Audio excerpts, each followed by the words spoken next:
Good evening, everybody, and welcome to the July 11th, 2023 Town Board Work Session. Could we all please rise for the place of the flag? Diana, you want to lead us? Allegiance to the flag of the United States of America and to the republic for which it stands, one nation, under God, indivisible, with liberty and justice for all. If we could all remain standing, please, for a moment of silence. Please keep in your thoughts and prayers all of our first responders, police, ambulance, EMTs, who serve us daily, and especially during these past few days that they've been out there night and day with the storms that came through and the flooding and et cetera. But please keep in your thoughts and prayers all of the fighting men and women who keep us safe and keep our freedoms free every day.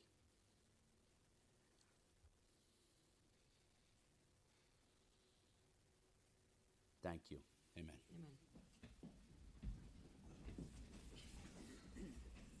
Okay. Welcome, everybody. I hope everybody made it through these storms that we've had relatively well. Everybody you talk to has a little story about them, whether they have water in their basement or some water running through their yards, a lot of water running through their yards. But just to give you a little overview of what we have accomplished here in the town of Yorktown over the past couple of days. As you know, early yesterday morning, I declared a state of emergency for Yorktown following Sunday's devastating storm. Our state of emergency declaration was an important first step towards getting FEMA involved to potentially provide federal disaster assistance to the county. And you'll see some of the pictures up on the screen here of places that were flooded out. It was quite the deluge in a very, very short period of time, which most of you know. That's the Jefferson Valley Mall. I haven't, in recent times, seen it like that. If I'm not mistaken, that was part 3. They opened on Saturday, had their grand opening, and were flooded out Sunday night. The restaurant is open in that thing? The restaurant is usable. It didn't get into the restaurant. Everything else it got into, 4 feet of water in the pro shop. All their golf carts were underwater. All of their pumping electrical systems were underwater, and a lot of other stuff that I think there was a backhoe in the back and a pickup truck and so on and so forth that all went underwater. So the restaurant is open as of today? It's back open? I'm not sure if it's open yet, but it will be. It is. It is. Okay. And they're predicting that the golf course will be open Thursday.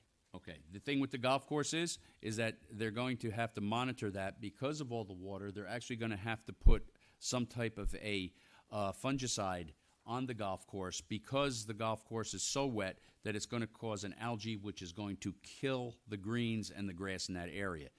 I don't know this because I'm smart about grass and greens, but I was told this by the pro. I am pleased to inform you, though, that this morning, County Executive George Latimer and New York State Governor Kathy Hochul declared a state of emergency for Westchester County. We did not have that before this morning. We were the first town out there. We're leading from the front to get our state of emergency out there and to get our declaration, state of emergency declaration from the county. Now, we wait for President Biden to sign off on it.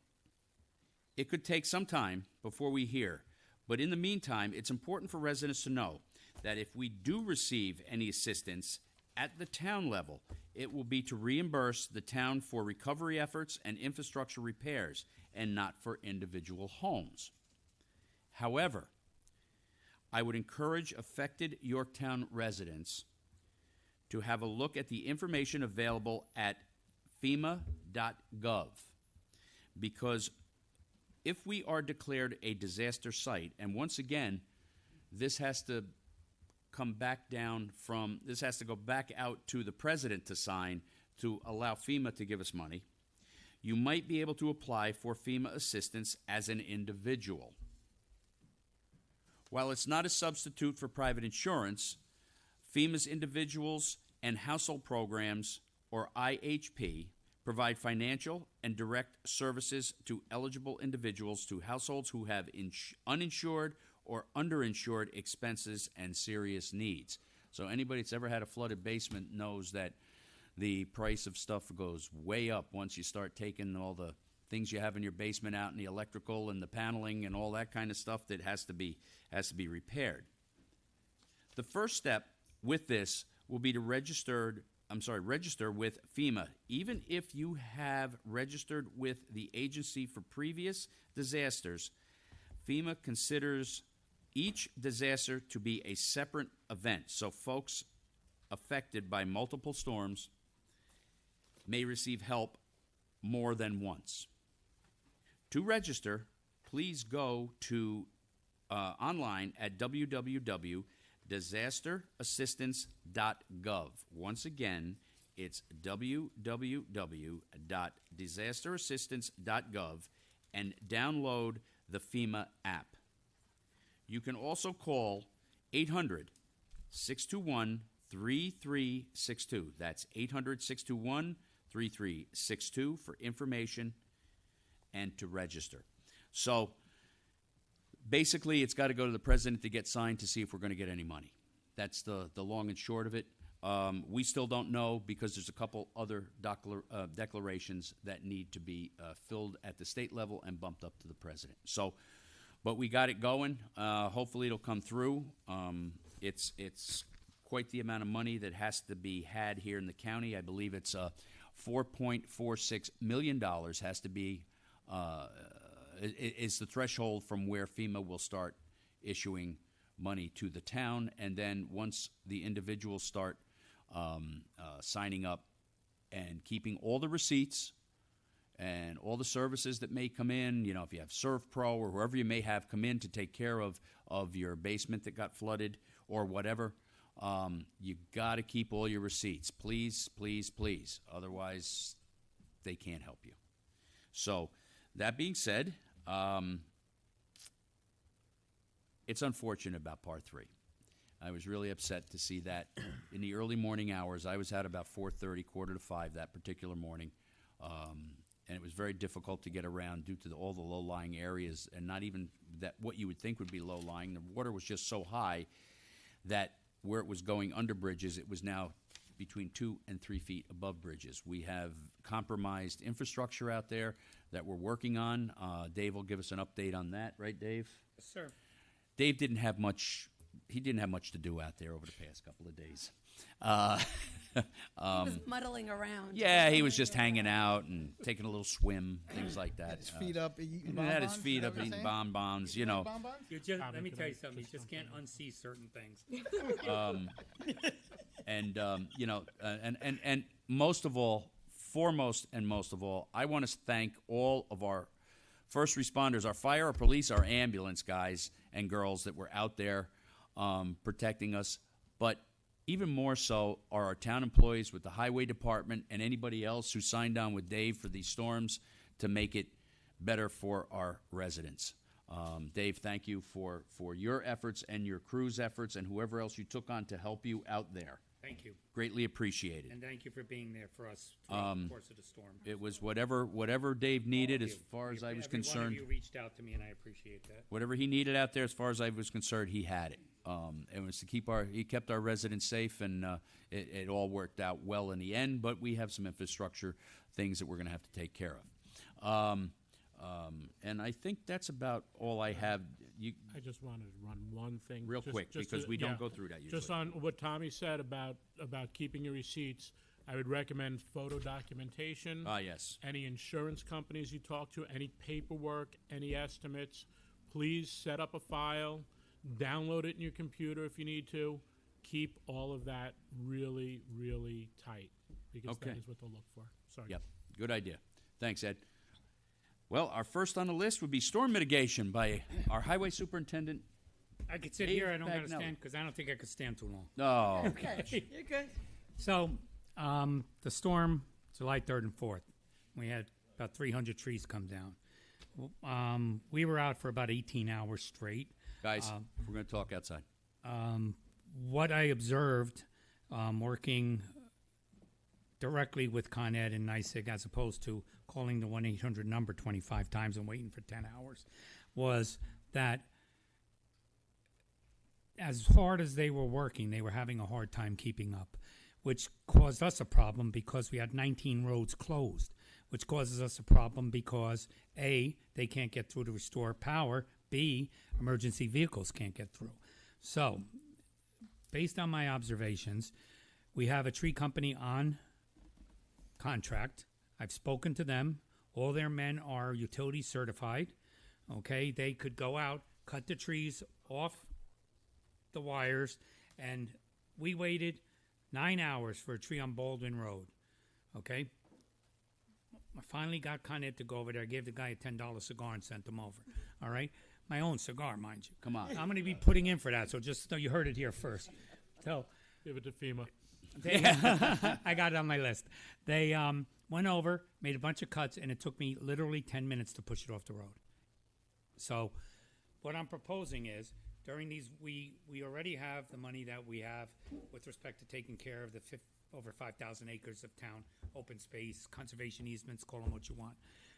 What I'm proposing is a certain amount of money be set aside for these kind of catastrophic events when having a tree crew that can touch the wires. My guess can't touch it even if it's a communication wire, period.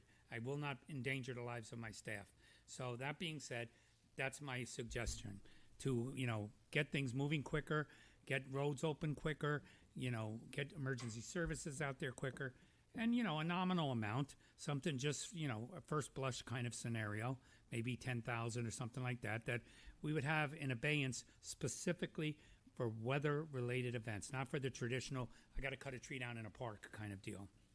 And just out of curiosity, I did notice the trees come down, and then at times you guys get them out of the road so at least we can utilize the road. Yes. And then, or do you have to then get a separate crew to go and slice it up and remove it? Well, I'm glad you brought that up because we were doing very nicely on the cleanup.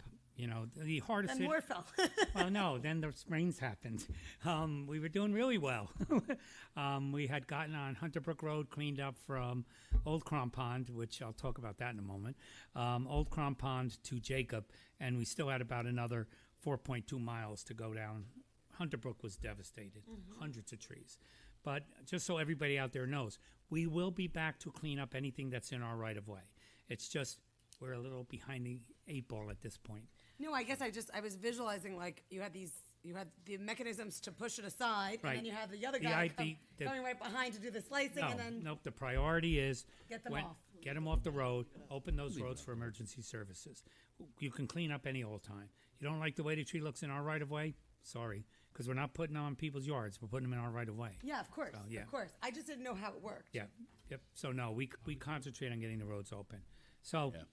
That's something I just wanted to bring to your attention. I thought that might help us out. Now, to be perfectly fair, it's Con Ed and NYSEG's job to cut those trees off those wires. Okay? Absolutely. So, So they should be reimbursing us, no? well, they probably won't because they'll say you can wait until we can get there. When you had a situation like this where, multiple municipalities were affected, they were doing the best they can. I'm more concerned about our roads and emergency services. Period. And that was a good picture of the golf course. I didn't realize they had so many water holes on that course. You did. That's a new type of trap. Old Crom Road between Lynette and Bound Brook will be closed for quite some time.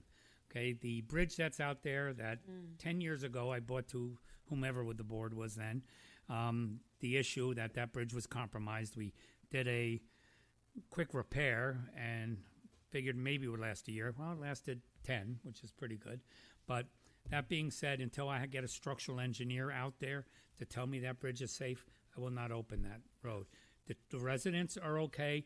People from Lynette can get out. All the people from Bound Brook, from, all those Susan, all those roads in there, they can all get out. So it's not an issue. It was more of an issue for residents from Cortland that were using that road for the last 100 years to avoid 3 traffic lights on 202. Yeah. And oh my, weren't they surprised? Yeah. You know that we got today. It takes. Oh, I know, probably. I was out there. I had one guy come through, and the way I was spoken to, it's lucky I didn't jump out of my truck and kill somebody. Seriously. You know, and Dave, honestly, that's one thing that I have to say is that, you know, we like to think of Yorktowners as better than that. And it's a shame when we have to put them 2 minutes out of their way and keep them safe that they can't understand it. That really isn't the Yorktown spirit as far as I'm concerned, and that shouldn't I happen. had a sign up at Hunterbrook, road closed, cones across the road. Sign up at Boundbrook, road closed ahead, cones across the road. All cones and no through traffic, where the bridge was. Right. I went out there, all the cones were moved, people were zooming over the bridge, so I brought out 2 trucks, and now nobody gets by. There you go. Yeah. There you go. He said the parking You know lot. what? You know what, Dave? What we'll have to do is we'll have to get with Pat and I'll never forget, what's her name? good old what's her name, and go from there. And I don't think that's going to be a problem. Okay. I really don't. I think it's a great idea. Yeah, and I think it's important too that Yep.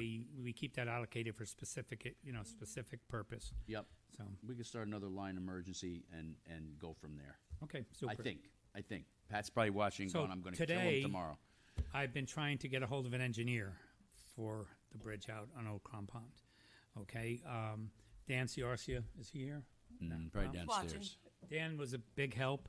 He was able to scrounge up some information from cells from 2017, 18 when we had done a study of the bridge then. We're going to probably. I've reached out to Manganero, who did the Mohegan Avenue retaining wall.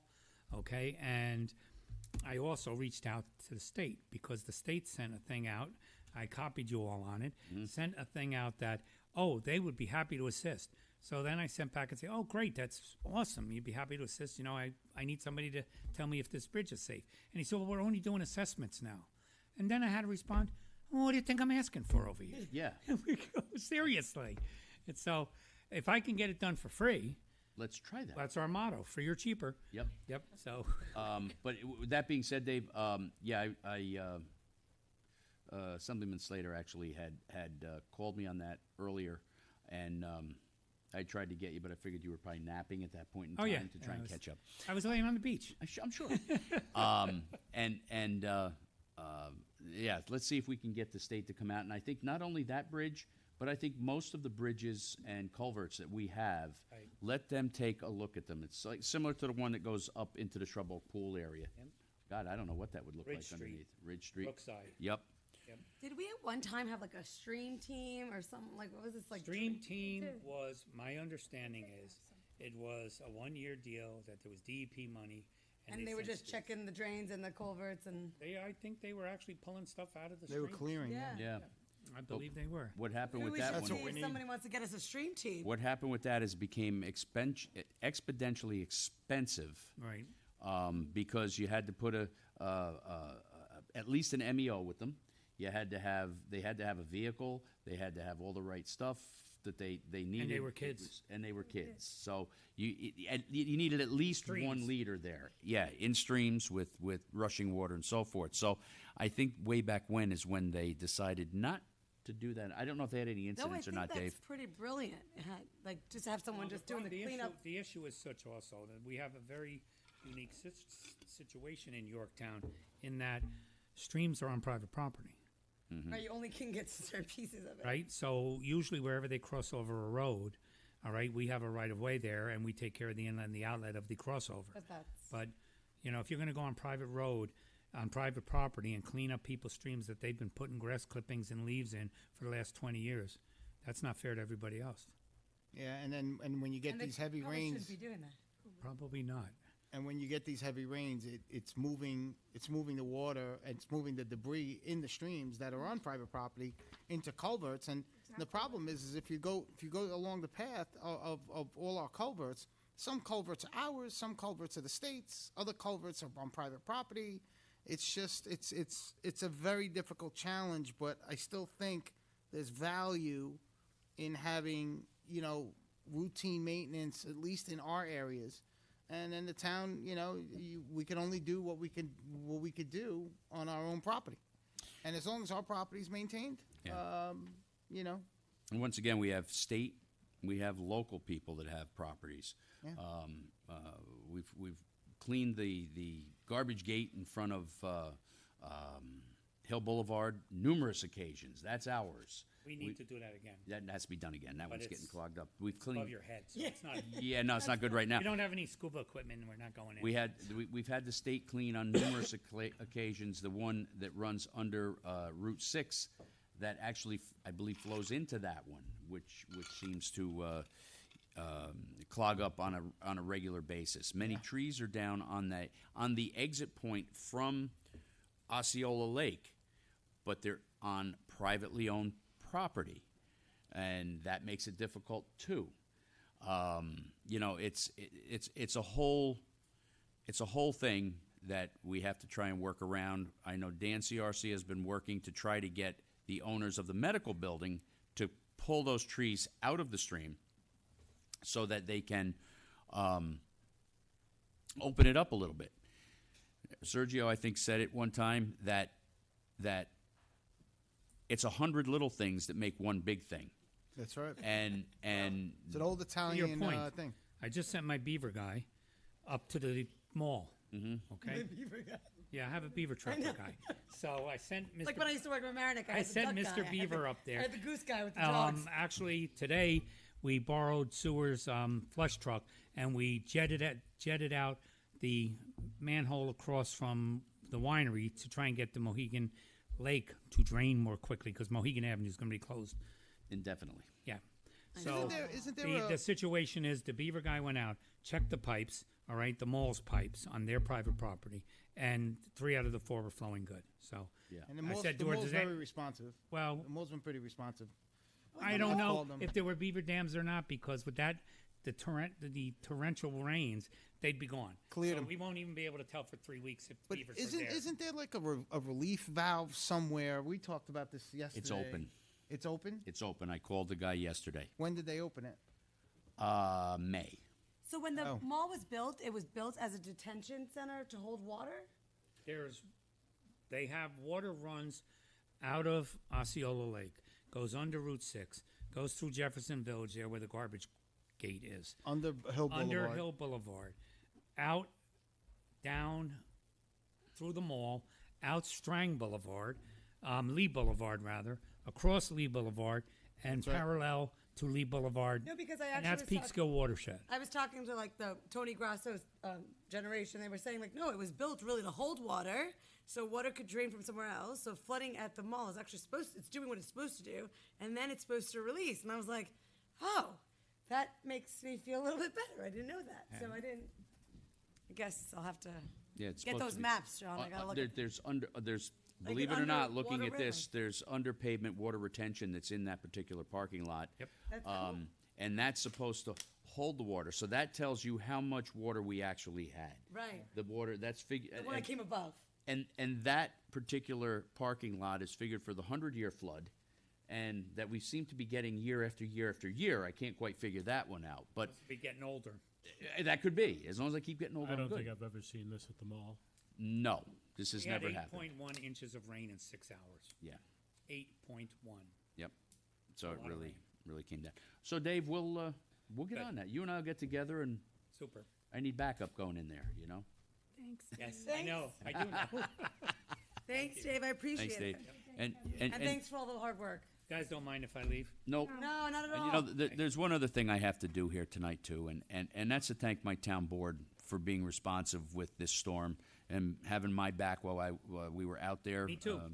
And you know, they were good. Mary was my you know, the old wagon, the old coach wagon, the shotgun. She was my shotgun riding around, taking down notes, answering my phone as we're going from place to place to place to place to place.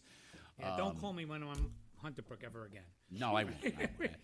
Especially when you're coming down White Hill. Yeah. What do we call him? Dead zone, Dave.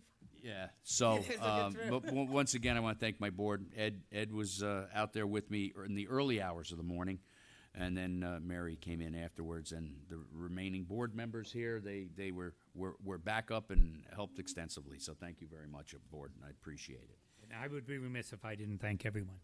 So on that note, Exit Buenas stage. noches. I still have about 4 places to go and look at. All right. There's a bit of drainage issue. He's going to need bonbons. Okay. Thanks, Dave. Thank you. Thank you, Dave. Building department renewed permits. John Landy. Get the numbers out.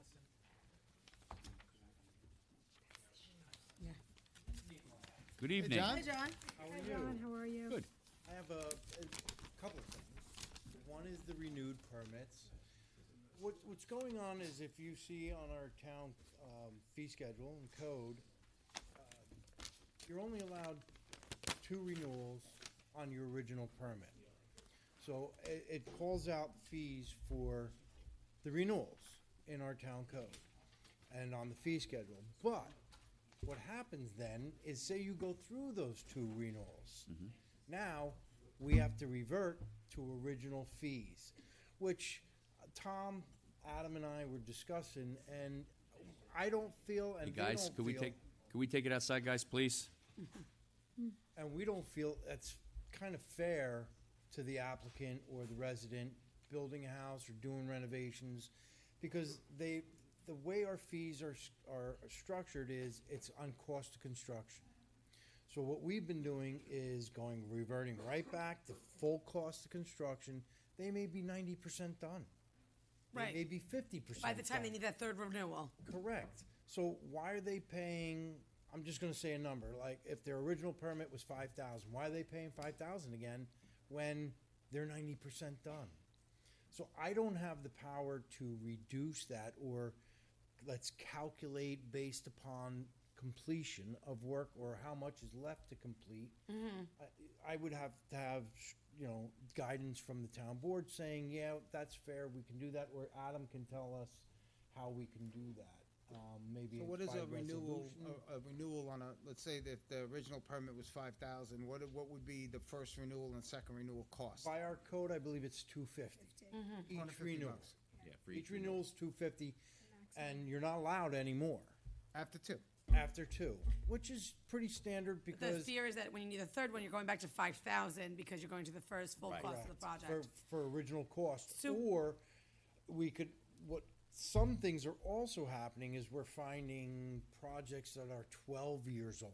So John, let's say I'm a developer and I don't want to finish this project within my 24 months because taking a loss on it looks better on my rent roll. So because I built 5 other houses somewhere else, how do we get people to want completion, and yet because what's happening here is in 24 months you're saying like you Let's got to go. get this done in 2 years. If not, we're going back to the beginning. So. Obviously, nobody in this town would ever build that way. But with that being said, if someone did drag it out for just a fee sheet holding pattern because of the cost of wood, which we've all seen, I'm just curious. What would be your suggestion? Because it's easy to do 250 and keep it open for another year, write it off on I my don't tax think roll. keeping it open for another year, and I'll tell you why. Okay. Because if you continuously renew, we don't look at it again. Codes change. If you don't finish, you're starting new. Whether you pay a Because of different the price codes. because of the code. Okay. Because you may pay a different price because your completion costs are going to be different, but we're still going to look at it code-wise. So if you have a code change, now you're going to be subject to a code change On the renewal. on the no, it's a new permit. Even though we're only going to charge, what we discuss is we're still going to charge you for a new permit, but we're going to charge you based upon we charge. How much is left to finish? So if we had 10% to get done, you got to put the deck on. Right. So we're going to charge for the deck. That's it. So you're not suggesting another 250 for another year? No. The third year or the third renewal would be? It's not a renewal. It's actually another permit. Okay, all right. Just On the based upon remaining what portion. you have On what to needs to be finish. completed. Understood. Correct. So So, question, go ahead. does that mean you close out the No. No. It's No. But what I'm saying is, if the first one's 1, 2, 3. You renewed it once, still it's 1, 2, 3-1. Then you renew it again, it's 1, 2, 3-2. Now I got 1, 2, 3, 4. It's a new permit. Am I going to have issues with the town? They're going to close out 1, 2, 3, 2, and then get me 1, 2, 3, 4. no, because it's still 1, 2, 3. Got it. So you're still holding, even though it's a new permit, it's still the same exact permit. Correct. All that's changing. I'm just making sure. Is your fee, because now instead of it costing you $125,000, that's what your original permit was based upon, $125,000. Now it's only $25,000 to finish. So now we're going to base your new permit fee on 25,000. On the percentage that hasn't been completed. Correct. Right. And anything that's not completed would be subject to the new code.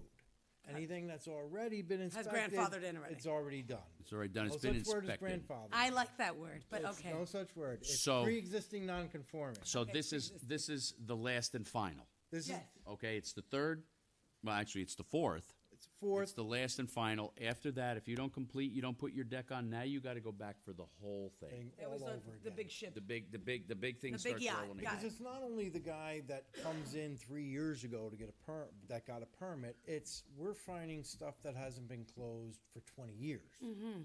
So these people are really done, and now we're charging them. No, it's not fair. It's That's not not fair. fair. That's not It's fair. not fair. Yeah. So I But mean, they should have closed their permit. they should have closed their But permit, sometimes but they they think the never finished. contractor does it. They don't know. Right. So here we are reverting them back to full price, and I don't believe that's fair to the residents, and I don't think this board would want to do that to people.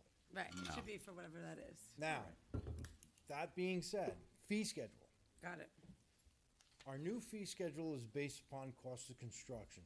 The way we get cost of construction is square footage project. So people come in and they tell us, okay, it's gonna cost me $100 a square foot to build this house. Now, we all know that's ridiculous in today's day. But it's becoming, and there's problems arising within the building department because the code says I can create or come up with a fee based upon my knowledge of construction. That's too much discretion. There's the word for you, Adam. Too much discretion on my part. I don't want it. I want to come up with a fair and equitable for everybody. So there isn't a market rate. There is. It's a means book. It's called a Right. means book. Yeah. But that, if you go to buy the means book, people would be paying $350 a square. A foot. Wow. Because they go by national But averages. if you put a set number in, then what ends up happening is 3 years from now, if the cost of construction goes down or up, you're either You getting. can adjust it. It's adjustable because our fee schedule is adjustable. My suggestion is, Every year put in a new number, the number? no, Not because necessarily. if you build a 1,500 square foot house, it's going to be different square footage price to a 4,400 square foot house. 4,400 square foot house, you're going to have 5 bathrooms, you're going to have a $150,000 kitchen, you're going to have granite, you're going to have stucco siding. It's going to cost more to build that house than a 1,500 square foot house. My suggestion is let's come up with from 0 to 2,000 square foot. This is how much you're going to Fixed rate. pay. Fixed rate per square foot. 2,000 to 4,000, another rate. Feels like the mansion tax in the city. 4,000 Everybody's sold at 999. 4,000 and above, another rate, because that's builders that's That's the the way it bracket. is. A 1,500 square foot is going to have vinyl siding. It's going to have one garage door. It's going to have maybe 1 or 2 bathrooms. The kitchen is going to be, a smaller kitchen. It's going to be a $50,000 kitchen. It's not going to be $150,000. It's not going to have big granite slabs. It's not going to have tile. It's So this not, way, somebody comes in the building department and says, "Hey, I'm building a house. It's 4,200 square feet." You say, "Okay, it's X number per square foot times 4,200. Here's your fee." Yeah. Here's the kicker. The kicker. The kicker that I'd like to add in there is, if you don't like that schedule, bring in a certified from your engineer cost of construction, certified and stamped. Okay. This way, it gets us out of it. A certified and stamped bill Build of construction like what it is per costs. square foot, whether like because What's it going to cost to build this house? Certified by your engineer or architect. I don't want it at my discretion. It's causing too much problems. okay. It's the right way to do it per square foot, but it's too open to. How much does it cost me to get a certified by my engineer? He's doing your plans anyway. Okay, I'm just making sure he's not going to Let charge him me do too. it. Let him do it while he's doing. And his then everyone's plans. charging me. Because you know what, it's not fair to the quality builder, all right, that's going out there, and he's putting quality materials into this particular house. This builder A might be using Formica, vinyl windows, and a linoleum floor. Builder B might be using Anderson windows, granite, tile floors, etc. But Builder B is getting charged more for using quality material where builder A is being charged less for using a lesser grade. In my opinion, now it's it a kinda- level it playing ki- field. It kind of levels it out Yeah. now, because if you're from 2,000 to 4,000 square foot, this is your range, and every builder knows this is your range. Like, my suggestion would be, but we have to look at it, and as you and I discussed today, we're gonna look at it through all the towns in our area. Yep. Like, I'm a 42-year builder, and a 1,500 to 2,000 square foot house is gonna cost you about 175 a foot to build. So there's other townships, and they have like for a new home up to 2,500 square feet, it's a flat 250, right? A square foot. A square foot, right? And then they have above 2,500, it's an additional quarter a square foot of additional living space. Right. That's how they do it. Well, that's what I'm suggesting. They don't actually, they just put it out there like that. Right. They don't do anything else. And then obviously they have, improvements, all that. Yeah. I'm gonna take a picture to send it to you. But I'm just saying, I remember seeing where it said like up to 2,500 or up to 2,000. That's the way we would like I to just go, think it's because it more takes fair all that way. discretion out of the department and the town's That I hands. like. It also lets the builders know up front. Yeah, Which here's is what it's good. gonna cost you, boom, done. Absolutely. It's something that we gotta work on, the square footage price, but I think it's gonna okay. cause less problems, because my staff is getting a lot of pushback. I'm getting a lot of pushback, because it's like, how do you know? How do you know? Well, I'm 42 years in the business. I know what things cost. Materials are skyrocketing, as we all know. Appliances are skyrocketing. So it's more per square foot. The $110 or $125 square foot to build a house back in 1970, and it's not happening. So, people may not disagree with me, but I mean, my whole staff, all my inspectors agree. Plus, I mean, you see it there in other towns, they're doing the same exact thing. Yeah. I think it's a fair and equitable way, so everybody knows coming in, look, my house is 2,500 square foot, I know I'm gonna pay $2,000, I'm just using a number. Not that that's the number, but, so, this way here, I think it's more By the fair. way, $250 a square foot for a 2,500 square foot house. We're below Right that. now, we're basing it on 200 to 225 a square foot. So we are still lower than most of the towns around Which us. is fine. I'm not saying And I raise it. I'm think saying, that's but where we I should like be. that it's clumped. I think that's sent where them we all should to be, you guys, because 7 this pages. is the new this is a new fee schedule. It's the first year out there. I still like being lower than everybody else around us. So, I don't have a problem with that. I just it have a brings in question. some people So that wanna- these fees, these building, what do we use them for? What do we, The fees, inspections, staff, it pays the bills. right. When someone comes to get a permit, it pays the bills. So I just have a question. So you're gonna, it covers the cost of inspections? It covers everything. All these fees cover all expenses. It gives you everything except for the CO. Okay. And what about, what if just- they need engineering or they need planning or then, It's all on them. that's a different fee. So wait, That's all them. That's on them, yes. so I just have a quick question. So if you're gonna inspect the window, like Tommy said, an Anderson window versus a vinyl window, it's the same time. No, we're not inspecting individual And I'm just using that windows. as an example, like cost-wise. Right. I don't understand how that even has 4,400 value. square foot house takes way longer than Right, a right. 1,500 square foot You house. know, I'm just Working trying on to averages, I put in think. my own head what those costs are going for. Right. The extra cost is because, like I said, it's from 0 to 2,000 square feet. Right. That house will take you, to do a framing inspection, 45 minutes, a half hour. Right. Maybe a little longer depending. A 2,000 to 4,000 square foot house is gonna take you much longer. And what there's gonna be more into it, more plumbing, more electric, more insulation, more Okay. floor, everything's more. Typical house has how many inspections? Just, Two from- you got Got footings, foundation, backfill, framing, insulation, plumbing, and vinyl. So I just have a silly question. I remember when you got money back for your Carrera marble and whatever you put into the house. And then I remember when it didn't matter if you put marble, granite, or Formica, it was whatever the medians were based on, you have an 1,800 square foot house, this is the market rate, this is what they're going for.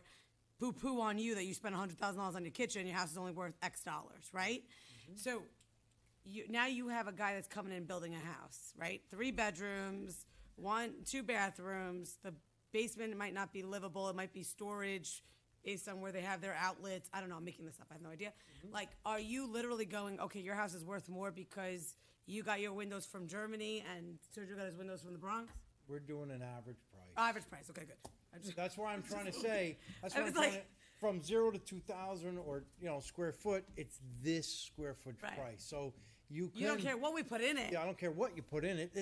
And we're going lower than really going rate. Like I said, 170, if we say 175 square foot from 0 to 2,000, that's lower than going rate. Got it. You know what I mean? All right, John, so what you gotta do is put it together for us at this point. Let's take a look at it. We'll get it on a resolution, and Yeah, same with the, On the master fee schedule. the renewals. That's big because people Yeah. are coming in 20 years old and they're getting hit. No, that's not fair. No. It's not right. yeah. So, So, good. Thank All you, right. John. All right, John, Thanks, John. thank you. thanks so much. Make it easier for everyone. It'll make it much easier. All right, we got our Halleck's Mill stormwater retrofit. Kevin Fitzpatrick. Hi, Kev. Hey, Kev. Good evening, everybody. Good evening. I am Kevin Fitzpatrick, I'm Director of Engineering up at East Hudson Watershed Corporation. We represent the town of Yorktown and 18 other municipalities addressing stormwater treatment as part of your MS4 permit. The project that we are looking to install and get the blessing for Supervisor Diana to sign an installation agreement with us is for installation over at the intersection of Route 35, Halleck's Mill and Ridge, where that all comes together. Is an existing municipal outfall which crosses the road and empties out onto town property, just on the east side of 35. That location has about 60 acres of water that comes down into that one spot. One of the things we have been zeroing in on is trying to find locations like that we can get the biggest bang for our buck, really. This project is fully funded by the corporation. We're working in collaboration with Westchester County funds and U.S. Army Corps of Engineering funding for this. So the town would have no cost up front for design or installation construction of the project. As it currently stands, the town has a requirement from New York State to remove about 108 kilograms of nutrient loading that is reaching New York City's drinking water supply. In the case of Yorktown, that would be looking at the Muscoot Reservoir for this project in particular, or possibly the New Croton Reservoir. This project can knock out pretty close to 30 kilograms. So this is a big investment, a big one-shot Bang for your buck. bang for your buck. This is off 35, Kevin? It's just, that's the one of 35 Yeah. we discussed. Correct. Just a Couple few weeks weeks ago, ago, we yeah. we met with Supervisor Diana and Highway Supervisor Pagnelli, as well as Mr. Ciarcia. We just went through the nuts and bolts of the project. I don't expect anybody to remember this. I brought it up 2 years ago with you guys as well. I It's just do a remember glimpse, it, like just a this. small glimpse to try to give you guys an idea what was going on. I apologize; these weren't included in my original packet, but I think it's going to give you a little help to visualize. So what's the project look like if you, what's the implementation look like? Looks like that. Beautiful. It's very lovely. Wasn't you. the issue You got 'em there? You know, how long will it take? How much disruption is it gonna be for? So there would be a temporary disruption of traffic, for obviously because we have to be able to clear to get onto the property itself. Define temporary. I would say that Approximately. would be maybe once a week during deliveries, but then in the front end, I would say shoulder closure for 3 days. Okay. So that a team could get in there, cut the trees down. The idea is that we would clear, get into the parcel, and move everything out of the way. There would be a substantial clearing to that particular spot, I would say, which as a former resident of Yorktown and someone who's tried to make that left-hand turn from 35 on the ridge in Halleck's Mill, I know every bit of line of sight can help. And I think that is one extremely big benefit to this project that kind of is off to the side as well. but we will be clearing a lot of that. And while we would have a temporary traffic closure on the shoulder there, which is a DOT permit that we would have to get, in the end product is going to open up a little bit better line of sight for all the residents coming through there, which I think is unspoken bonus here, Yeah. regardless of the requirement that the town has for water quality. So this is about as I was alluding to, it's about $1 million investment from the corporation and working with Army Corps of Engineers. The project is at just about 60 to 100% design. Currently, we have to get it that far so that I have something I can actually show you. That's what I wanna see, yeah. Yeah. The as part of the package that I had provided to you all is the latest design. And it's not going to change from that, barring any concerns from the town that we might need to address. So in terms of maintenance moving forward, right, we approve the project gets installed with minimal disruptions to traffic, right? Yep. So, and then moving forward, 5 years from now, 2 years from now, tomorrow, next week, what does the maintenance look like? It's not on us, right? So with all these retrofits, as members of the corporation, the maintenance does go back to the towns. Each individual town has to maintain the retrofits that go forward. That doesn't mean that we're like, here's the project, good luck. What it means is, as a nonprofit, you are our legs on the road. You know, there's the highway departments or parks department would be able to address this to do the maintenance. It'd be something that on an annual basis has to be addressed. There is a structure that would go close to the road that I've spoken with Mr. Pagnelli about to make sure that it's easily accessible for a truck to be off the road, because it's just not going to work if we have to have a vacuum truck parked on the shoulder on 35. So annually, it would be a vac truck that would visit the site, clean everything out. That's a half hour, 1 hour visit annually. The project itself is essentially if you look into the packet that I provided, it's going to look like a giant garden for the most part. During a heavy rain event, you'll see it filled up with water, but the idea is that water will then dissipate and infiltrate into the ground. The best way to treat any kind of stormwater quality event is to get it into the ground rather than pass it through a pond, pass it through a wetland. This gives us the ability to just have a functional garden in a sense. Now, I wouldn't expect, for instance, to your question, I wouldn't expect the highway department to have to go out there and say maintain the garden. This may be a more specialized approach that we work with the town in coordination with other towns in the area to team up and say, okay, like all of our gardens have to be addressed this year, have to have, say, weeding or new plantings that go in, and that's something that we'll coordinate with everybody. But the annual maintenance of the practice is going to be a vac truck that comes through, which to my understanding, the town has purchased or will be purchasing in the near future. So this type of practice is very minimal. So, Go ahead. so we had heavy rains the other day. Yeah.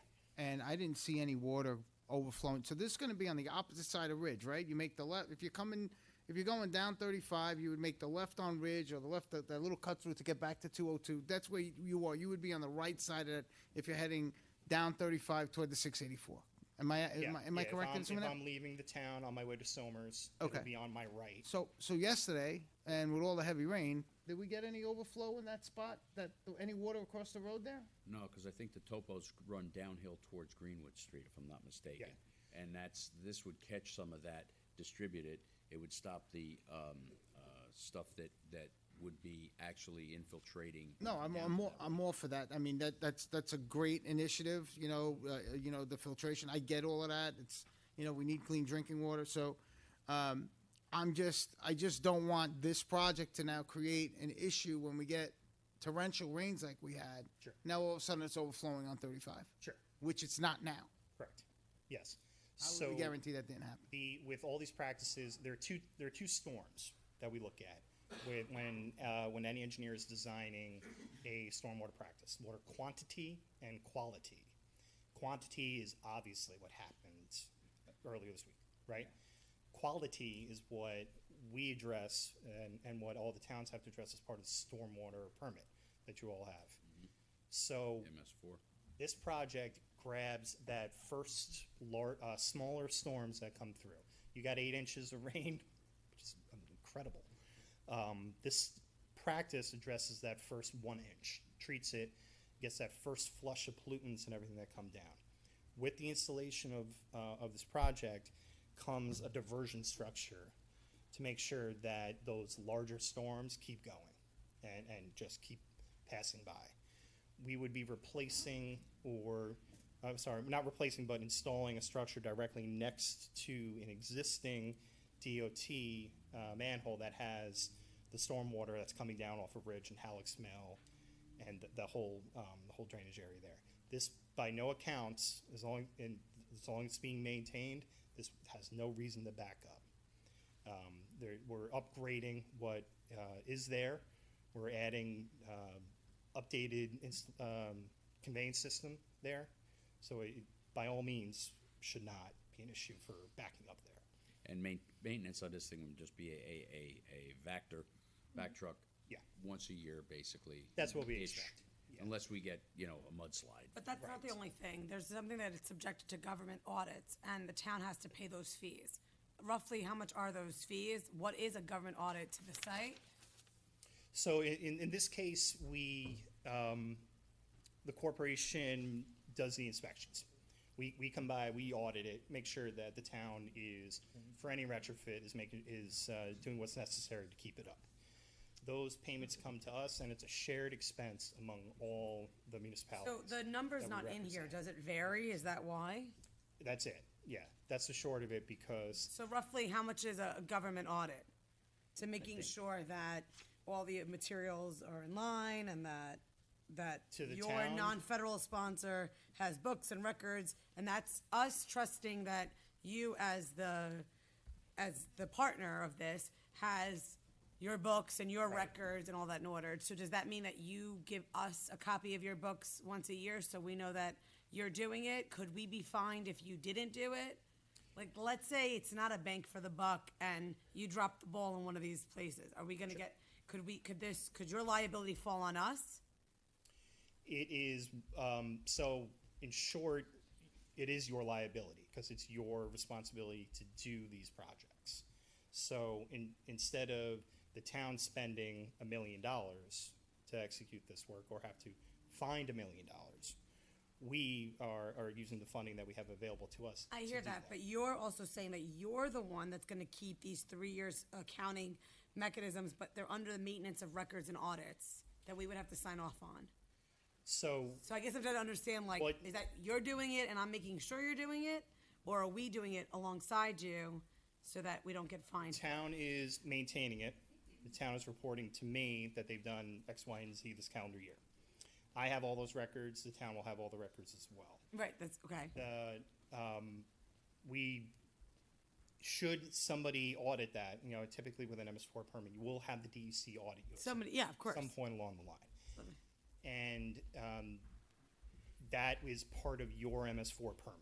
So that audit, whatever that audit is pulled into the expense of whatever you typically are already doing. This is not an additional cost to whatever your MS4 audit is. This is just another page to it.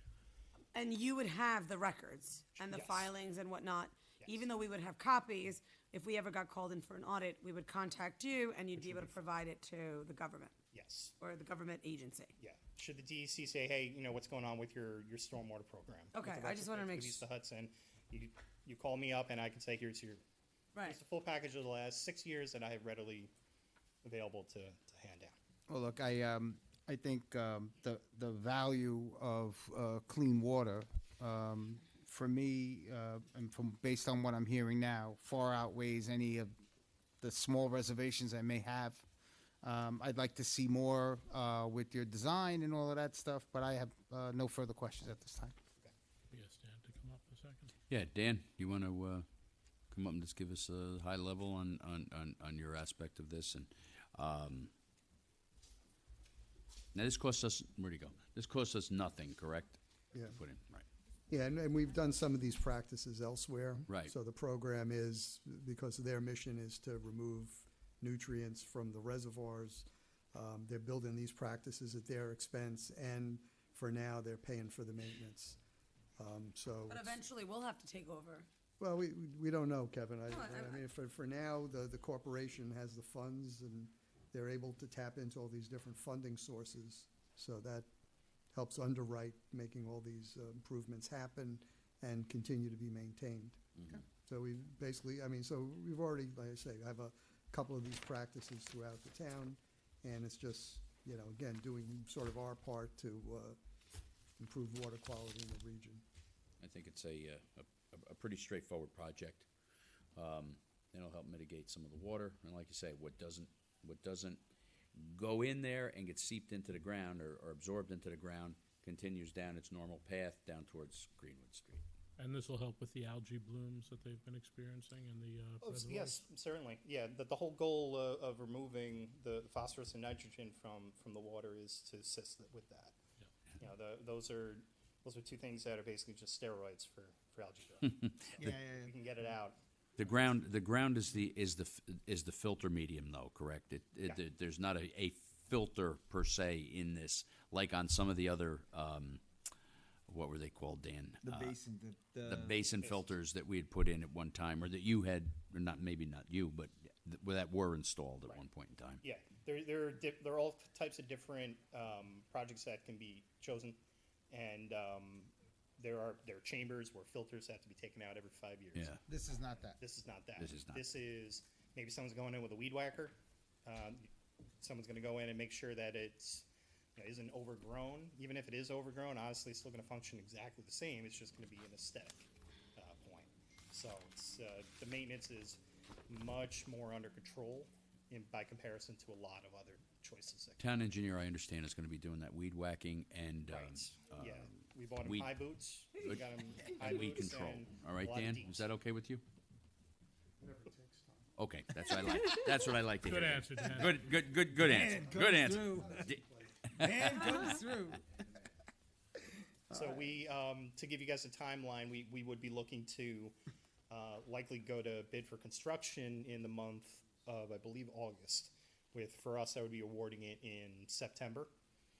And then we'll look at a construction season that makes sense. Certainly if we can get it in during the fall, that would be great. I'd rather not have an open construction access around a tight turn like that during the winter. Right. So depending on what we could get done in November, October area, maybe we get that done, and then we just look at what other activities are left for December, January, February, because there's no reason to create a problem where one doesn't exist. And then planting in the spring, of course. Exactly. Right. Yeah, I would Got it. expect plantings in the spring.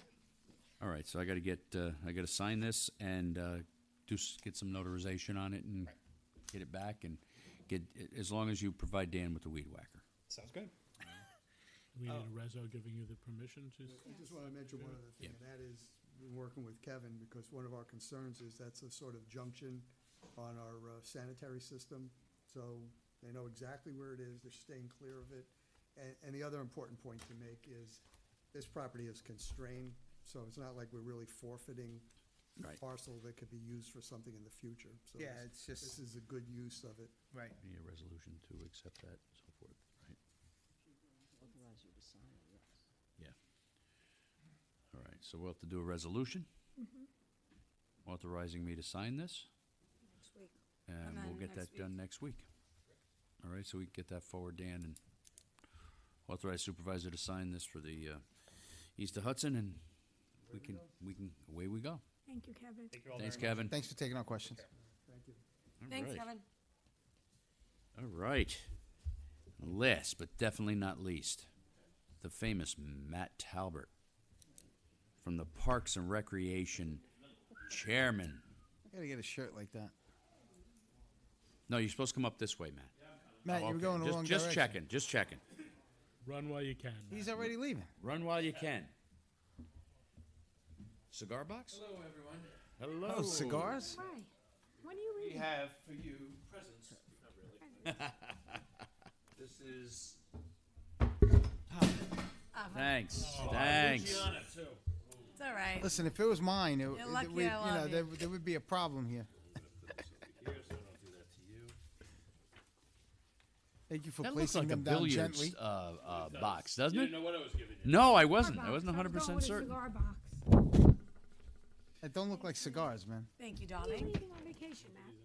When are you leaving? I thought you Well, we can point. Maybe you should turn that one around. I know. It's getting warmer Take my and shoes warmer. off and put my feet in there. Oh, I like this turf. This is very nice. That's not. Oh, that's not. Oh, I'm. That's asphalt. I grew up down in Yonkers where we used to have the asphalt. Okay.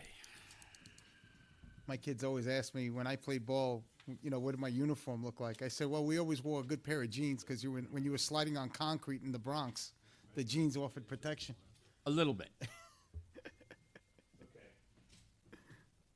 Dodging the broken glass. Jim and I have done some extensive work in getting pricing for the Legacy Field turf replacement.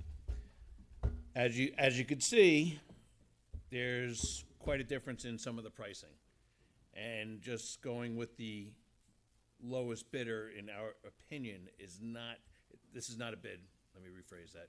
These are price quotes. Going with the lowest quote that we have here is not necessarily the best. If you would look at Landtech to the left is the original installer of Legacy Field. They put that field in 2011, or at least that's when we had the grand opening for that field.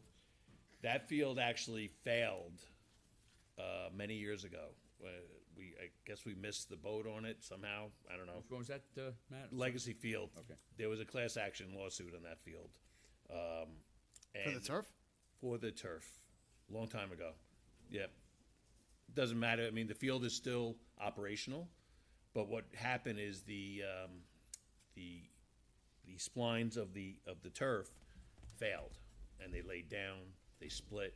They didn't stand up anymore. Be that as it may, Landtech did install that field. Landtech, if they come in and they do this project again, they would install the new turf, and we'd have no issues with the sub base. They're guaranteeing they're going to come in, fix the sub base, and it's all going to be good. So their number is $663,740 with a 10-year warranty. They work with Equalis, which we do not participate in. We don't currently have an account with them. We don't have an account with them yet. Yeah. Right. A-turf. So A-turf is a turf field that is has been recommended to us by many different varsity coaches. Varsity coaches. It is widely used in our area. Lakeland's using it. Panis is using it. He gave us a whole list. Mayapack just installed 5 fields With A-turf? with A-turf. Have you spoken to any of these people? We have. Okay. Yeah, we have. And we also called up Clarkstown South, which they also installed it. And they're very happy with the turf, the longevity of the turf. Every one of them is kind of new, but they're happy with where they are. Sprint Turf is kind of new to this area. They are a northeastern company. They're coming in low. They want to start doing business here. $609,050. Again, with a 10-year warranty. They operate on tips. And then Shaw is $683,056. Shaw is what we have up in Granite Knolls. They have all of our fields. I was quite surprised that they came in so high. They're a good product, but is it worth paying the more money for it? I don't necessarily think so in comparison to A-turf or even field turf. If I could interrupt you, I'm sorry, Sergio, if I could interrupt you for a moment. I know that when we picked Shaw, if I'm not mistaken, we picked the higher quality turf at that point in time. No, it was, John, if you, it was actually Field Turf was it got into a battle. Field Okay. Turf came in with their biggest and best product. Right. And we had a relationship with Shaw at the time. Shaw's wrote all the specs. They did a lot of legwork with the superintendent at the time, and I think that's what kind of swayed it to go that route, stick with Shaw instead of Field Turf. There was a different warranty with the stuff we bought. They ended up Shaw ended up giving us a 12-year warranty. Right. That's right. I That knew was because everybody else that was was 10. the tipping. Yes, that was definitely a tipping. And, scale, and they tipping the threw scale in there. the turf No, offer. Field Turf was giving us 4 years of maintenance on the turf at the time. But didn't we get the machine out of? We got the machine from Shaw. from Shaw. Right. We did. Exactly. Yep. Yeah. So there was a lot of wheeling and dealing Yeah. going on, and great things that were going to happen for the town just by going with one or the other. We chose Shaw at the time. So can I ask a couple questions? here? Sure thing. So, first and foremost, it says cost before options. So does the cost, let's take A-Turf.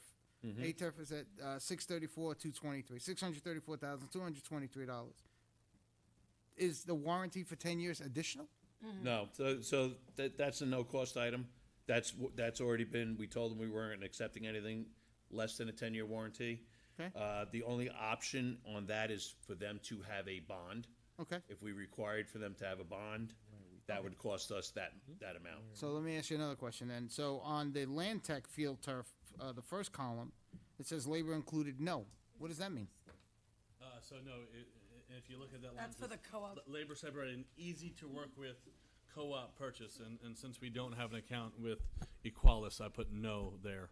That it's not as easy as some like Tips or Sourcewell that we already have accounts with Because Okay. we're not part on of the that buy co-op. board. Correct. But their number includes labor, is my question. Okay. All right, because it's misleading. Labor to install. Say that again. How does that It's work? all included. It's kind of the issues that we're having with our co-ops. Yeah. That labor's not involved, not on their pricing, correct? Yes, correct. Oh, okay. And it's harder for us to utilize their, So we may not be able to buy from them. so with Because we don't- we're Landtech not Because it's specifically, not, it's not fully installed. yeah, with It's- Landtech it's- specifically, they're also on Sourcewell, but on their Sourcewell contract, they don't also include labor. Whereas in their Equalis contract, who we don't have an account with, there is some language that includes labor as well. So But the numbers that we're seeing here is all in, Yes. installed, 10 years. that's correct. The only With all question new is, infill. with all new infill, the only question is whether or not we bond it or not. That's the additional charge. That's pretty much Is that where what we're we're saying? at. So there could be. No one expects the issue to arise, but they'll be uncovering a 12-year-old subsurface. Which is a great place to find new money.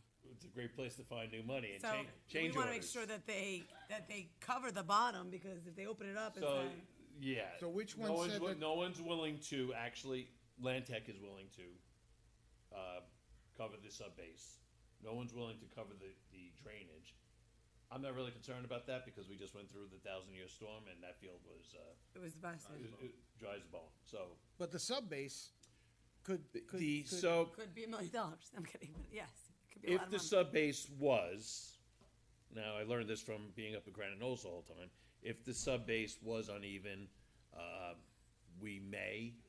we should see deviations in the turf right now, which we don't. Jim and I, we've walked that turf plenty of times. After 10 years, that's the turf at Legacy is 10 years right now? 2011. And with everybody trampling on it, it's still flat as a So what pin? what they've all promised to do is to do what's called the box leveling, where they'll drag a big box behind a tractor and bring everything to as true as they can get it. You still leave yourself open You for are definitely- exposure, because at the end of the day, if they tell, or if they go in there and do their boxing and they cut and they decide to mess with the subsurface, then it could create more bills and whatnot. as well. Absolutely. But and you did ask them all to cover the subsurface. We asked them all to cover the subsurface, and some Shaw actually came in with a price. I think for them to laser grade it, I don't know what that is. For them to laser grade the surface, and it was about $86,000.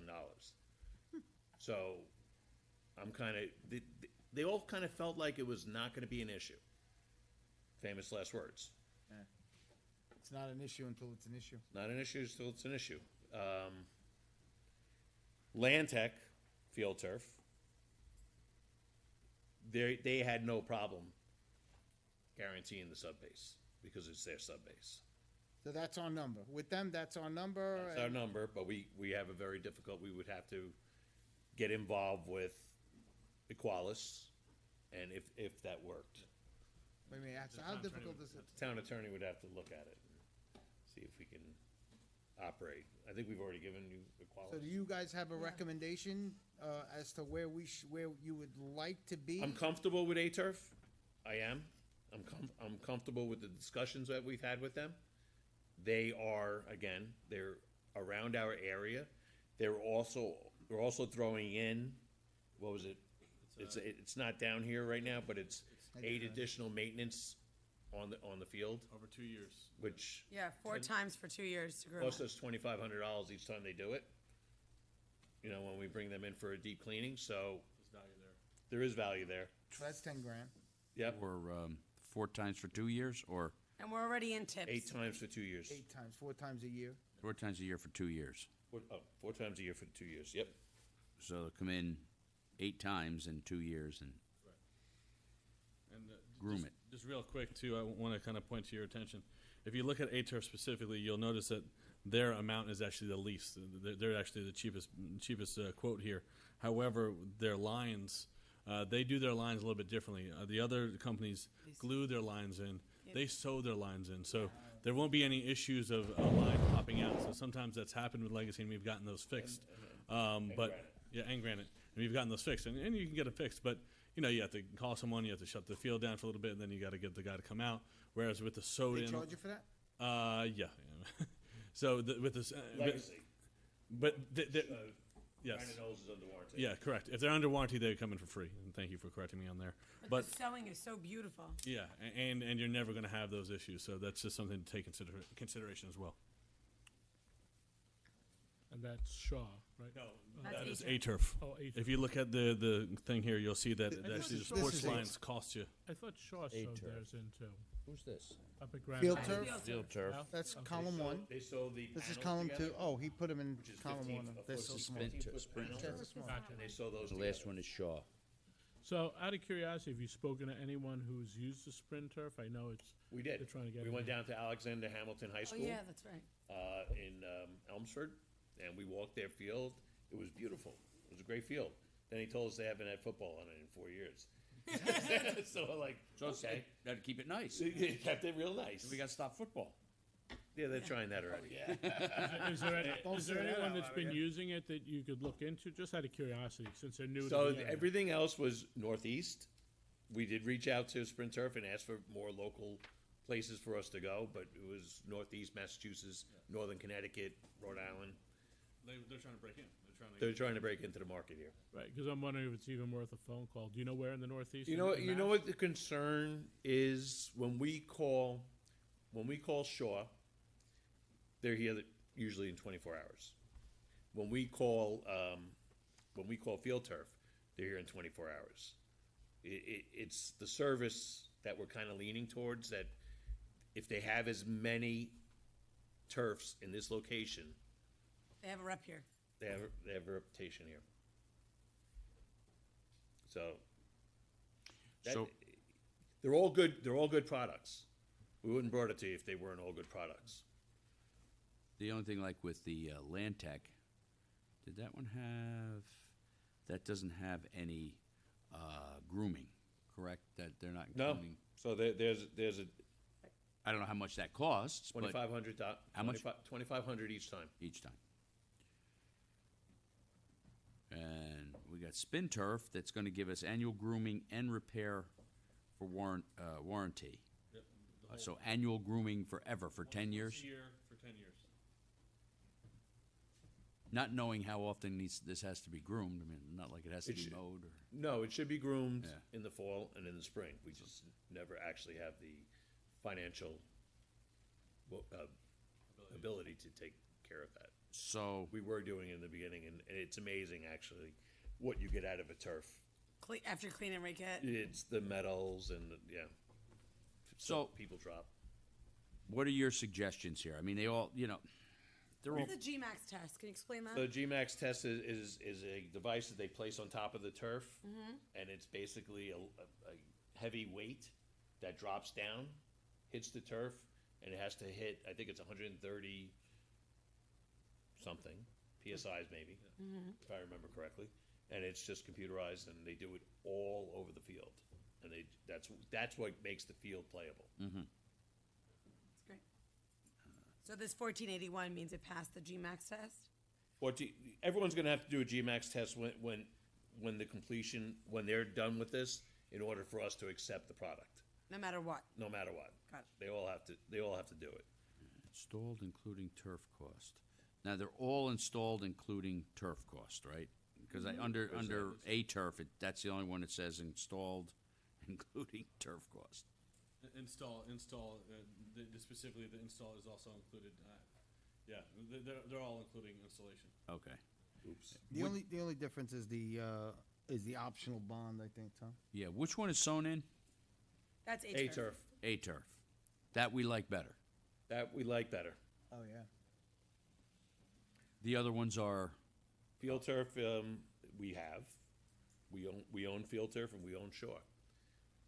They both have performed for us. I mean, the field turf failed, but that's old news. They have better product now. So I'm not bashing them. They have very good product. It's just the A-turf was really that much better, in our opinion. Okay. When you touch it, you feel the difference. the A turf you like.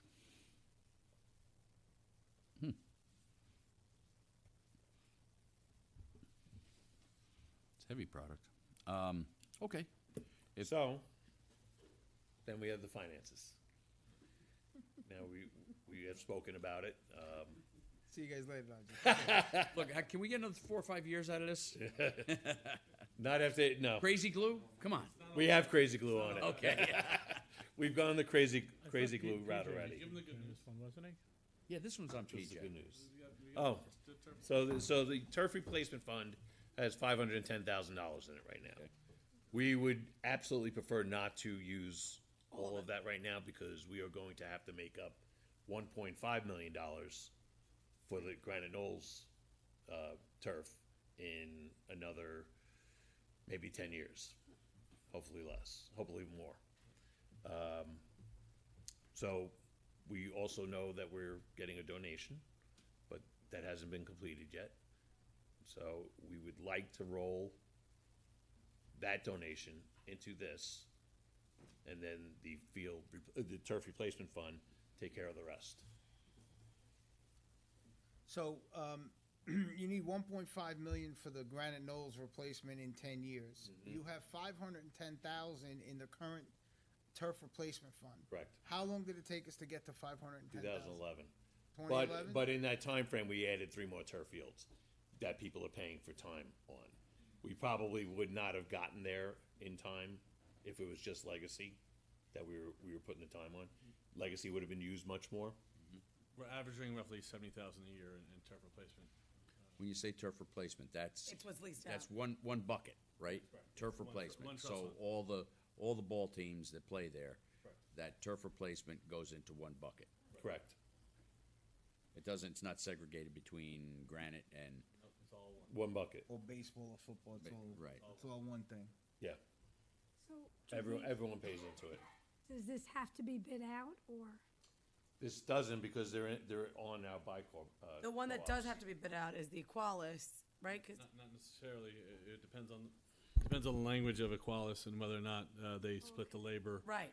If they so don't give us the clear labor, and then we'd have to determine that. Co-op. Yep. the other ones can go through the co-op. We could bid it out. There's no guarantees that we're gonna get a better price. I don't know, I was just curious. It's worked I in forgot about the reverse co-op. on us. No, I Oh, think forgot it. about the co-op. No, I think this was done really well, and thanks for all the time you guys spent on it. No, we worked hard with them. They worked hard with us, trying to get the numbers down to the best they could. So, in your recommendation, after meeting with them, after seeing who the service people are, I remember this when I used to sell like hot tubs and stuff. I used to be like, find the guy that will come when you have an issue with it, because if not, it's a big problem. Like, what would you say as experts on this and having seen this? And I remember hearing John talk about, the depth of the turf is actually how high the ball goes. And now I'm thinking like, oh, and now I'm hearing that baseballs have illegal bats that you could use at Ripken, but you can't use them here. And I'm like, I'm learning. But teach me, out of what you've seen, even with Shaw renewing their product, what would you recommend to us? We bounced all over the place, and when I remember that. Yeah, and when it came down to the brass, we kind of really went after A-turf. It's Yeah, I just have that marked too. yeah. I've been at Mayapax fields that are new. They did a fantastic job. There was a lot of issues with Shaw when we did that, but Shaw didn't do the sub base. It was done by someone else, and that was an issue in itself. So I don't blame Shaw for things, except for that they did not proof it first. And how do you feel that A-turf would manage the subsurface?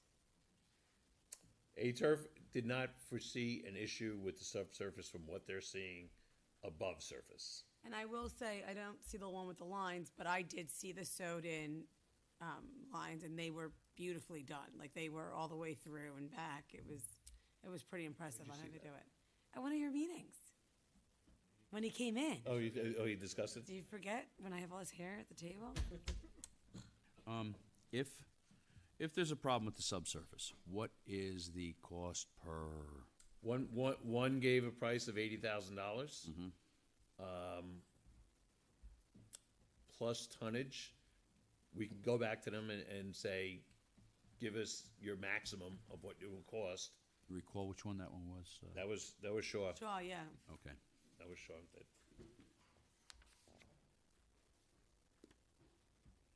A-turf said they don't think there was a problem, so they didn't give you a. No one was concerned. Okay. Out of all four of them, no one was overly concerned. All they kept saying is, "We do this all the time. This looks pretty good here." None of them are concerned until it needs to be concerned. Who That's said what that? it was. But Right? And exactly. then then once change we order. rip it up off the ground, now what are you going to do? We're at their mercy then. Yeah, exactly. There's no doubt. Yeah. That's it's Right, we're not paying them in full. And then one last point I wanted to bring to your attention as well. If you look down on the sheet, it says the exact date we need to get a purchase order into them by to put in the turf by. We want them to put the turf in November 27th, right after Thanksgiving, so we don't lose any time on that field. So if they could do it in November and December, we're not missing any time on the field, which is very important to us and very important to our clubs. So For them to order it all, it has to be in by correct. by That's September 4th. exactly my point. Yeah. So we do have to kind of start moving on this and making a decision. We can't just put it off to the side thinking we can handle it later. So if we want it done on that November 27th date, we have to hit that PO by September 4th. Or some different dates, but it's all around September. Yeah. September 1st, because the 4th is Labor Day. So what do you need as far as, I'm sure you're not paying them all up front, so how much do you put down when you, We give a PO. that's it? we pay on the end. Okay. We're not 60. It's just the PO. Right. I know it doesn't take them long to put this stuff down. At least it didn't up at Granite. I mean, it 2 wasn't weeks. terrible. Yeah. Well, Granite Granite was a little bit bigger. but- Granite was, but they ripped up Mayapax last week, and I believe it's down already. The most time consuming is putting in the lines. They'll put down all the green, and then they're putting in lines. All right. So your guys' suggestion is A-turf, which is a total of $634,000, plus the optional bond, which would be another $6,000 on top of that. So 34. And we're already in the co-op with tips. So it's labor You saw included. no problem with that. Nope. So 640. Right, Adam? There's no problem with Yeah. that? I have to They'll review have to it. look at. Okay. No matter what, he'll have to take another Yes, look at what all I'm saying. language, whatever we decide. Great. All right, so let's take a look at this, and we'll see what if we're good with tips. And I thought that meant they needed tips. I don't know. I thought that we gave them tips to put the grass down or something. And that's that one. Yeah. That's the A-turf. That's the A-turf. Supervisor, we need a resolution to move that? Yeah, we have to talk to Pat about the money. Yeah, we got talk to Pat about the money. We're gonna need a resolution. Pat's probably watching. Oh, absolutely, she Pat, is. we want the money. That's what she's gonna say. I told my kids when they give a tip, they gotta say something cool, like, you know, get yourself a cup of coffee. You know, you gotta say something cool, buy yourself a soda, you know? So maybe, That's maybe we cool. could tell them to Maybe do we that. could Yeah, do you gotta us a say favor, go buy something, yourself you a know. soda. We gotta say something No? nice to Pat. So with that, Get yourself a sandwich. we can move from the turf and talk about the fencing at Granite Knolls. So Let's do thank it. you Supervisor for getting that through. Yep. We've received bids. You guys are about to act on it. The company that potentially could win the bid is responsible. We've met him. He's done work at Granite before. Not all the fencing. He actually put the fence in the middle of the pickleball courts. And he's the right choice, I think. And his number was considerable difference from the others. I saw the number. What was the number again? I don't think I have it here. 41. Yeah, that was total, but his initial number was The 19, and then per linear foot was 100. Yeah, so it was like 41,000. 41,000 and change. Right, and I remember that at one point there was something around 60,000. There was right? 60s Yeah, and yeah. 70s and it was all the same stuff. Right, I remember that. So, we would appreciate if we're able to move forward with that. That would be awesome to get that off the plate. We also spoke to him about the repairing of the fence of the pickleball. And he gave us a good number on that the commission has authorized to move forward on. Jim has to get you the language for another resolution, transfer and resolution.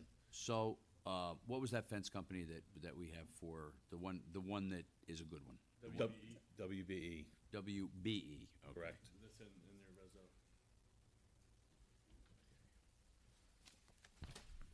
All right.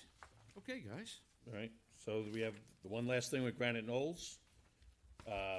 Back in December of 2022, you guys asked us to get a conversation going with the Sensory Garden. We have run into a stalemate with it. We're not getting the conversation moving. Tom Dunn, our commissioner, has been the lead on this, so I'm gonna just bring him up so he can speak about it. You didn't leave, right? Good evening, everybody. Hey, Tom. Hi, Tom. Hi, how are you? So, in February, I started trying to reach out to Anna and create a conversation. She and I have had some conversations in the past, and the commission thought it would be best that I connect with her to move forward. From February, we met at one point. We discussed a specific area just outside the new playground that's there.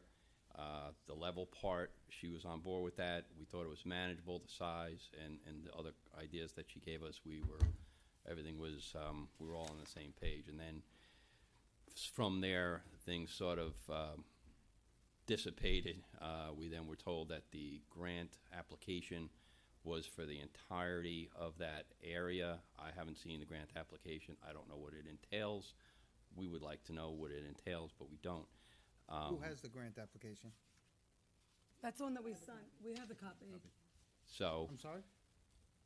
Diana. Clerk's office has a copy. Okay, so we'll get So- you a copy. okay, so we went from there to try to have some conversation about what the contents of the Sensory Garden would be. Jim had received a phone call somewhere along the way from someone that had been contacted with regards to a splash pad. So clearly there's been conversations. Anna and I have gone back and forth. I asked for a summary of where they've been because she did mention that they had gotten in touch with a plumber that would comp some of the work. we only ran into each other. Go ahead. Rewind a little bit. You got a quote from somebody for a splash pad? No, we had a phone call. Jim received a phone call from somebody that had been contacted with regards to a splash pad at this location. Was that So- done through the commission? No, we had no idea. So he got this phone call. He was, you know, So, Tom, I'm curious, because on May 22nd, I got a call from Anna, and she wanted to show me some of the plans. Okay. And that was great, but I had at that point seen that there was talk with the supervisor, there was talk with you guys, and I said, why don't you get it all together? And we'll have one big meeting and advocate and go through it, because we did leave off that she was gonna do a presentation for you guys, and then you guys were going to bring it to us. That was kind of like the step of it. And regardless of the resistance or not, she said that she was gonna finalize and work on it and put it together. And then that, we would have it. So since then, have you reached out to her? Because I have not heard from her since then. I haven't heard anything. About that part, but I know she was getting stuff together. I haven't heard anything. Diana and I had a date about a month ago. We weren't able to keep it. So what we're here for. Why weren't you able to keep it? I couldn't keep it. Oh, okay. So, but we realize things are going on. This is a large project. We need conversation. We need to give input. It's important that time is everybody's golden egg here. So we don't want to waste anybody's time on our side, your side, the parties that are putting this together side. We need to work cooperatively, collaboratively, in a business-like way. And that's all I'm here to really say. So Wait, look, hold on. so Anna's got a big heart, and she's a really good person. So do you 100%. guys. So 100%. what we need is a meeting. Right. Is that what Hold we're on saying? 1 second. All right. Diana, didn't the architect that they were hiring, or you guys were looking into, he was away or he was sick? He ended up in the He was in hospital. the hospital for 2 weeks. Anna's been on vacation, so yeah, that's But I'm saying, I remember that. as far as I know. Did they have any drawings that were ever worked on at all? Can't answer that question. Wait, what architect is this? There was an architect that Anna, David Tetra.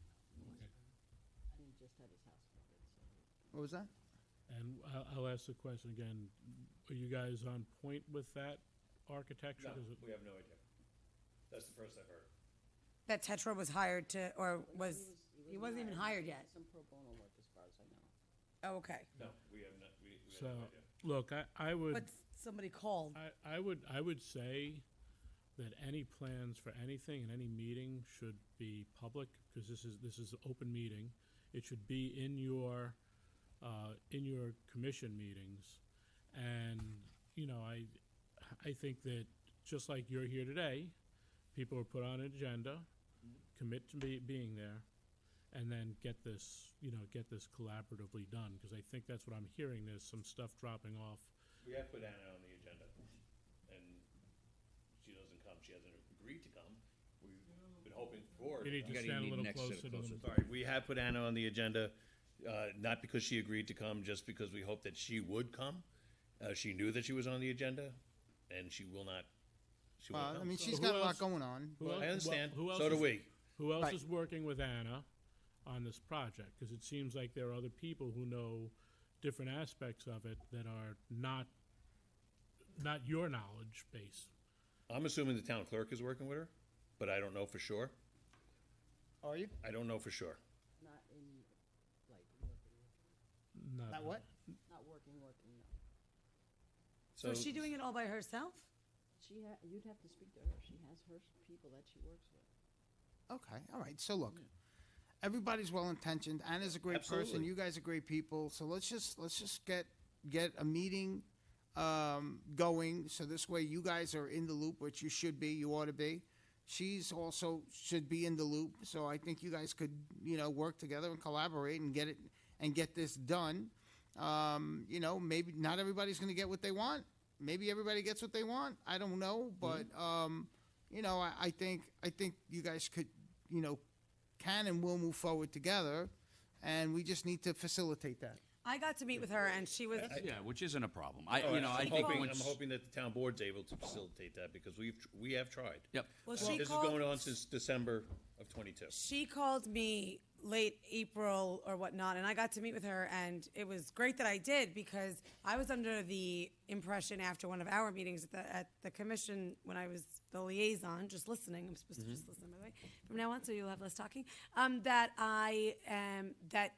We were under the impression that she was only taking part of that space, and it turns out that when I went and met her, she said that she was very passionate about the entire project and she was taking up the entire space. And I was like, oh, well, then there must have been a confusion because you guys had walked away saying that she was only going to use like that hill area and then there was going to be open space.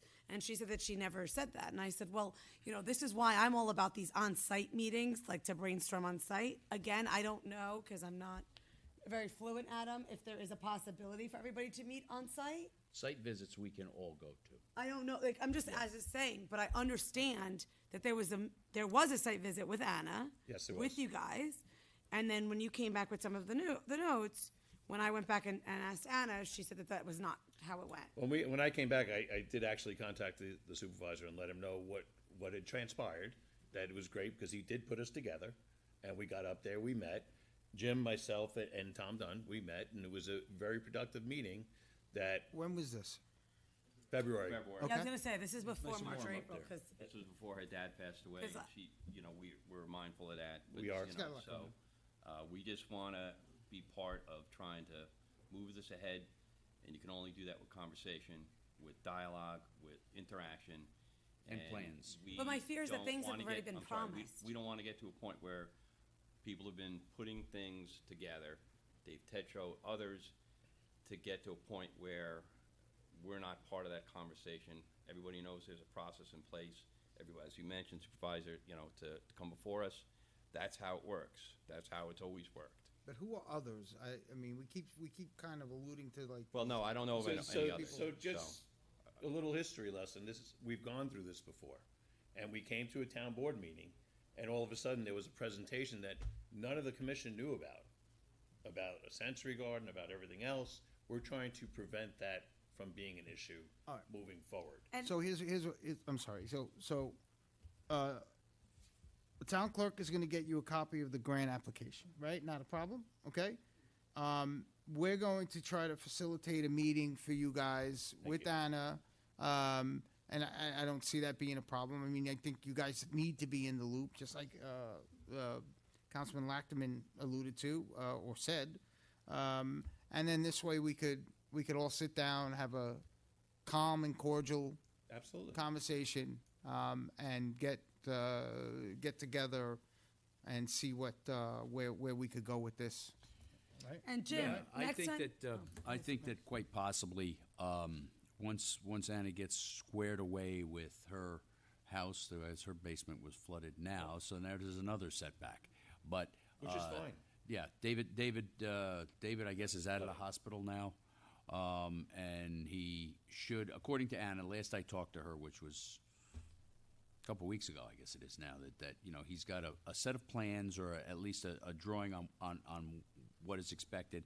And I think sometimes Anna will get a little confused about the size, the area, and so on and so forth. So maybe the site visit with the plans, with everything for this, for the children, as the sign says up there, place for everyone, will be a good and productive meeting. And Jim, of course, I'm just going to ask you this. When they called you about the splash pad, did you inquire by saying, yes, I'm the Parks and Rec superintendent. May I ask how you got my number? Who referred you to me? Did you say any of that? And I'm not, listen, no judgment. Like, maybe next time if you didn't, you could say that if you get a call like that. But I'm just curious how they got in touch with you. He said someone reached out to him from the town to start to look at what a splash pad would look like. He looked up my contact on our website and reached out to me via that means. Okay, so he may have also taken it upon himself to call you. He did. Or so it wasn't like someone called him about the splash pad, and then he realized that they were working, but they represented themselves as they work for the town. Correct. Right. So I didn't call. Did anybody else that represents from the town call? So somebody said I work for the town. Called the splash pad people. They thought, hey, this town's looking to do this work. Let me find who the Parks and Rec guy is or girl, and called you, and that's how they did it. So it wasn't like somebody was like, please call Jim at this place. Not to It my was knowledge. it was simply that they represented, and that shouldn't happen either. So I'm sorry that call came through. You know, Okay. I found too is that oftentimes when people are calling, so there was someone that called, and whether they said past supervisor or supervisor, I don't know, but they called one of the people in town and said, the only word that was heard was supervisor, and when the question was asked, well, what's his name? Well, it wasn't Tom Diana. All right, so you know, sometimes things like that do occur. They might say, you know, But he also had the plans for Granite Knolls, so it wasn't. Oh, so he had. It wasn't, Oh, he it wa- did. He did. But It we don't know, wasn't by we don't know who chance. this person was. We know who it was. We looked him up. He's a very reputable. We don't know who the person that contacted him was. Oh, no. Okay. Because we don't have any conversations. But at the end of the day, this person got a copy of. He had a plan of the plans for Granite Knolls, Correct. so he had information already. What's his name? Maybe I should call him. Call them up. Listen, Lou? listen, Yeah. at the end I'm of the day, serious. if you guys can help us Yeah, I don't think facilitate. it matters. I think we just get the meeting. Let's get the meeting. Let's move Right. forward. Let's That's get it. it done. all That's that it. matters. How's that sound? That's all we're asking. Yeah, All just right. get Can, it can I all can I make a together. recommendation No. though? Yes, please, Ed. Please. All right. If they can't arrange the meeting by the end of the summer, they need to move forward Yes. and get something, because I think right now we're stalled out for We- 7 And months. doesn't the grant expire, Diana? Don't we have to? Doesn't the Grants in the process of getting approved, that could take over 6 months. okay? And the grant is simply not for a plan. It's simply for a dollar amount, correct? $50,000 to create a sensory garden. But I thought it was for a fence, no? To create a sensory garden in Granite Knolls. Well, you're gonna get a copy of the grant application, possibly by tomorrow. Where would you like it sent? Send it to Jim's office. He'll The forward Jim's it to me. office? Okay. Not tomorrow, but I will take care of it on Thursday. Thursday. Okay. That's fine. Okay. Great. I think we All all right. have it. All right, I don't guys. have Thank you that. all. Thank you. I We'll don't move have this, that. Okay, we these got it things covered. forward. It's a meeting. Oh. That's all. Thanks, guys. All right. Appreciate all your Thanks, hard work. guys. All right. John, you can still go to bed. Night, guys. Okay, moving right along to resolutions. Okay, from the comptroller, authorize the comptroller to pay Margaret Gasperning the cash value of unused time and her date of retirement, at the date of her retirement. Did we allow her to retire? No, Unfortunately, we didn't. Didn't we all say no? we did. She didn't All right. listen. Okay. She didn't listen. Authorize the comptroller to process the following budget transfer from the general fund balance to building improvements. General fund balance, $582,630 from the general fund to town building improvement capital project, and that's $582,630. That is for the courthouse plaza, ladies and gentlemen, and it's going to get moving. Wait, we forgot Irina. We still need to review that, right? That's what we said. Yes, there's an addendum to that. Yeah. What's I that? forgot this one. The Irina. Irina Gross. Gross.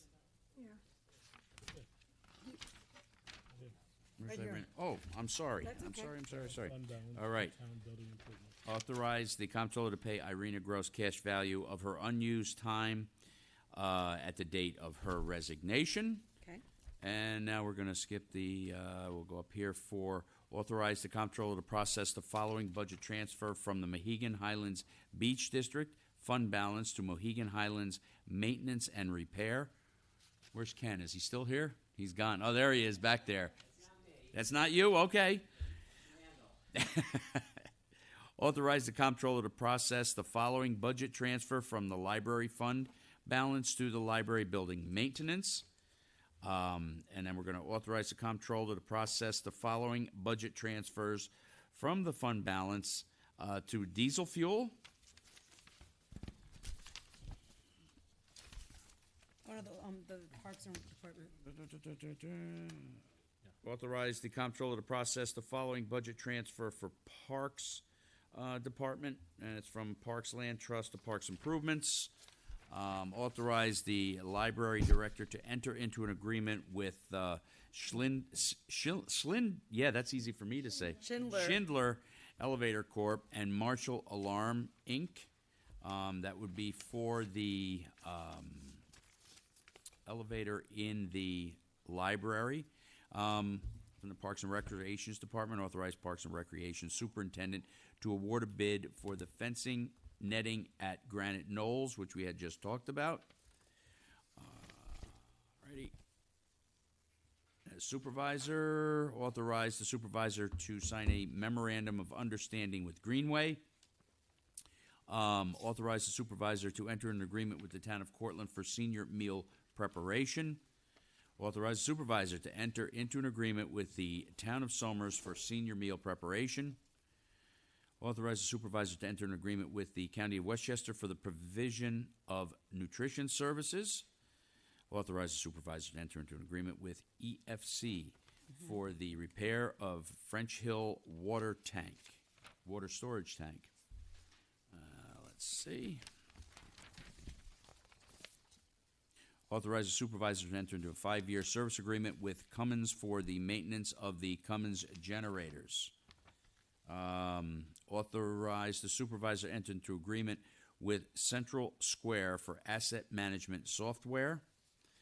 And the town board authorize the highway superintendent to extend the asphalt concrete laid-in-place bid for 1 year and award bid to Intercounty Paving Company, Inc. And we're going to authorize a bond release to Alba C. Alescus and Renee P. Valley. That is for a driveway permit.